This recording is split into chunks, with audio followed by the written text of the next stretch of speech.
Halo, saya Viviana Purba dengan NPM 220820101152 dari kelas Paralel D. Ini adalah video dalam rangka penugasan mata kuliah Logika dan Algoritma. Pada video ini saya akan menjelaskan mengenai sequential search. Sequential search merupakan algoritma pencarian beruntun yang prosesnya membandingkan setiap elemen satu persatu secara beruntun, mulai dari elemen pertama sampai elemen yang dicari ditemukan atau seluruh elemen sudah diperiksa. Berikut adalah contoh flowchart dari sequential search. Langsung saja kita coba jalankan. Nah, di sini ada deklarasi variabel n, i, dan juga x sebagai integer. Kemudian ada output untuk meminta user memasukkan berapa panjang dari lariknya. Nah, inputan user tadi akan disimpan sebagai variabel n. Di sini saya masukkan 5.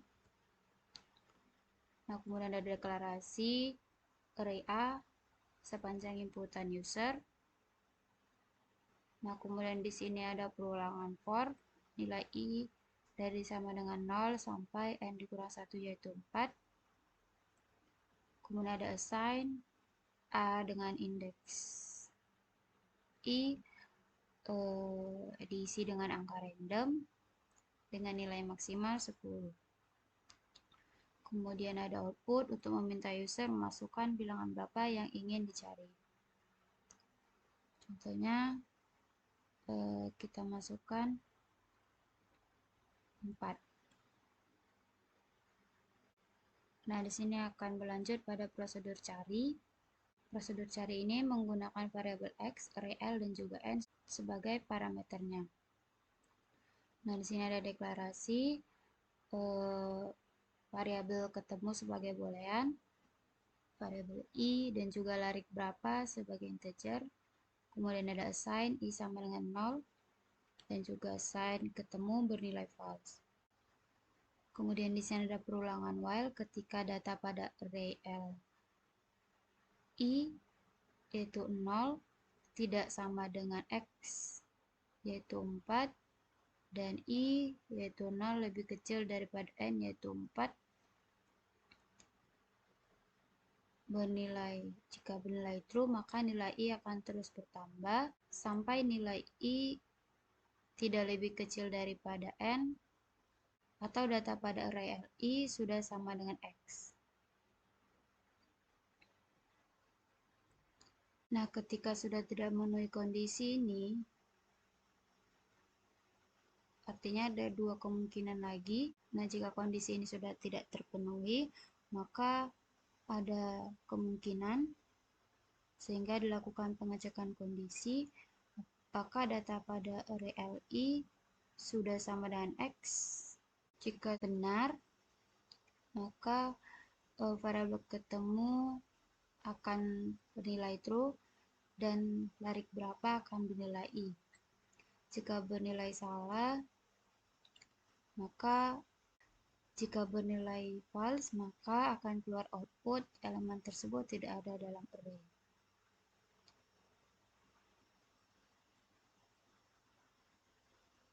Kemudian ada prosedur cari 2.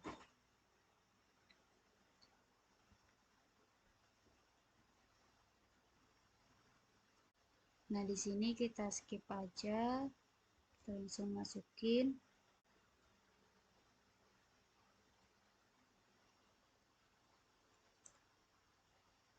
Nah, pada prosedur cari 2 ini sama seperti prosedur cari, dia menggunakan variabel x, array L, dan juga variabel n sebagai parameternya. Dan di sini ada deklarasi dan juga assign sama seperti yang di prosedur cari tadi. Kemudian di sini ada perulangan while ketika i lebih kecil dari n dan ketemu bernilai false. I lebih kecil dari n, tadi i-nya bernilai 0, lebih kecil daripada 4 dan ketemu bernilai false. Jika bernilai true, maka akan dilakukan pengecekan kondisi lagi apakah data pada array li yaitu 7 sudah sama dengan data yang ingin dicari. Jika bernilai false, maka akan dilanjutkan dengan pengecekan ke indeks selanjutnya sehingga i sama dengan i tambah 1. Terus sampai data pada real i itu bernilai sama dengan x. Nah, ketika bernilai true, variabel ketemu akan bernilai true, kemudian ada sign larik berapa sama dengan i.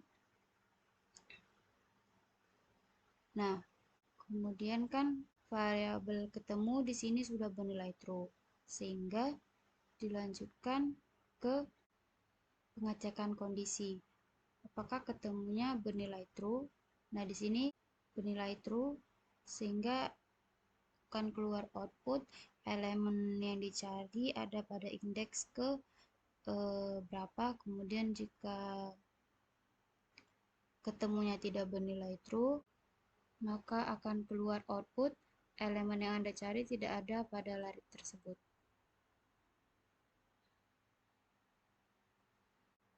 Adapun perbedaan dari cari 2 dan cari adalah pada perulangan berikut. Kalau pada cari 2,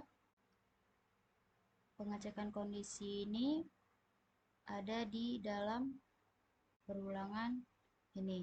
Sedangkan pada prosedur cari,